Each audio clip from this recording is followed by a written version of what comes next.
Hi, this is Rajeshri Patel. Let me start this conversation with one story. एक professor नाव में बैठे नदी cross करने के लिए और अपनी आदतवश कुछ आगे जाते हुए नाविक को कुछ प्रश्न पूछने लगे। नाविक को प्रश्न पूछते हैं कि भाई तुम्हें भौतिक विज्ञान के बारे में कुछ पता है? तो नाविक कहता है कि सर नहीं पता है। तो प्रोफेसर कहते हैं अगर तुझे भौतिक विज्ञान के बारे में कुछ नहीं पता है तो तेरा 10% जीवन व्यर्थ गया। आगे जाते हैं और एक प्रश्न पूछते हैं कि नाविक तुझे जीव विज्ञान के बारे में कुछ पता है? तो नाविक कहता है कि नहीं पता है। तो प्रोफेसर कहते हैं कि तुम्हारा 20% जीवन व्यर्थ गया अगर तुम्हें भौतिक विज्ञान और जीव विज्ञान के बारे में नहीं पता है। आगे जाते हैं और एक प्रश्न करते हैं प्रोफेसर और कहते हैं नाविक को कि तुम्हें भूगोल शास्त्र या खगोल के बारे में कुछ पता है? तो नाविक थोड़ा परेशान होकर जवाब देता है कि साहब नहीं पता है मुझे।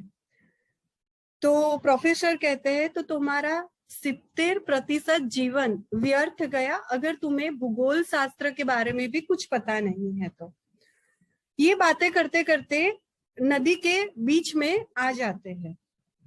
तब नाविक प्रश्न पूछते हैं प्रोफेसर को कि साहब आपको तैरना आता है? तो प्रोफेसर कहते हैं कि नहीं मुझे तैरना नहीं आता है। तो नाविक कहता है इस बार कि सर अगर आपको तैरना नहीं आता है तो आपका 100% जीवन व्यर्थ गया, क्योंकि अभी मैंने पाया कि ये नाव में छेद है।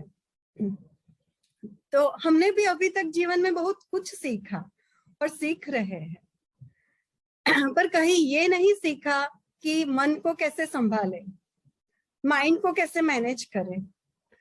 बचपन से ये सिखाया जाता है कि गुस्सा नहीं करना चाहिए, नेगेटिव नहीं सोचना चाहिए, कंसंट्रेट के साथ पढ़ाई करनी चाहिए, मन लगा के काम करना चाहिए, इमोशंस में आके कोई डिसीजन नहीं लेनी चाहिए, स्ट्रेस नहीं लेना चाहिए, एग्जाम से डरना नहीं चाहिए।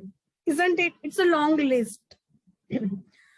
पर ये नहीं सिखाया कि गुस्सा आ जाए तो क्या करें, स्ट्रेस आ जाए तो क्या करें, अगर मन में बहुत सारे विचारों के भवंडर उठे तो इस सिचुएशन को कैसे संभाले, बहुत सारी इमोशंस उठते हैं तो क्या करें, नेगेटिव थॉट्स आते हैं तो क्या करें, अगर जितने विचारों को रोकते हैं और आते हैं आएंगे, इमोशंस को कंट्रोल करेंगे या सप्रेस करेंगे तो वो हमें ही परेशान करेगा, नुकसान करेगा। अगर उसको थ्रो आउट करते हैं तो हमारी आसपास की परिस्थितियों में गड़बड़ी पैदा कर देगा। तो मन को कैसे संभाले, इस परिस्थिति में कैसे उसको हैंडल करें, ये कहीं पर हमने सीखा नहीं है। और अगर हमारा मन प्रसन्न नहीं है तो हम हिल स्टेशन या कोई भी कंफर्ट या लग्जरी का आनंद नहीं ले पाएंगे। And your state of mind reflects in your quality of life. If you follow standard of life, then standard of living follows you. If you take care of your mind, body and soul, then quality of life follows you.